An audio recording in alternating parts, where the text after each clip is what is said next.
Today we're looking into the story of Dawood Ibrahim, one of the world's most notorious fugitives and the alleged mastermind behind some of the most infamous criminal operations in South Asia. For decades, his name has been associated with organized crime, terrorism allegations, smuggling, and international investigations.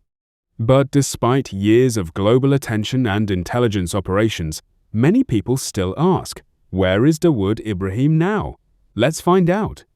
Dawood Ibrahim first rose through the criminal underworld in Mumbai during the 1970s and 1980s, before building what became known as the D Company crime syndicate. Authorities have linked the organization to extortion, drug trafficking, money laundering, and other organized criminal activities across multiple countries. His notoriety expanded globally after the 1993 Mumbai bombings, which killed hundreds of people and injured many more. Indian authorities accused Dawood Ibrahim of orchestrating the attacks, leading to an international manhunt and terrorism sanctions against him.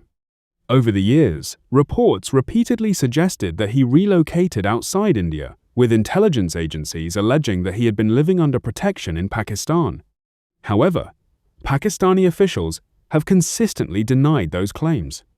Because of his secretive lifestyle and limited verified public appearances, speculation about his health and whereabouts has continued for decades. In recent years, there have also been recurring rumors online claiming that Dawood Ibrahim had died or was seriously ill.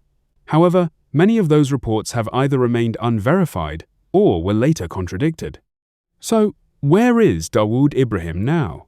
As of now, Dawood Ibrahim is believed by Indian intelligence agencies to be alive and living somewhere in Pakistan, reportedly under heavy protection and away from public visibility. However, there has been no independent public confirmation of his exact location. He remains one of India's most wanted fugitives and continues to be the subject of international sanctions and security monitoring. Despite decades passing since his rise to power, his name still carries major influence in discussions surrounding organized crime and terrorism in South Asia. From the streets of Mumbai to becoming one of the world's most wanted fugitives, Dawood Ibrahim's story remains one of the most mysterious and controversial criminal sagas in modern history. Thanks for watching. If you want more stories like this and updates on where people are now, don't forget to like, comment, and subscribe, and let me know who you want next.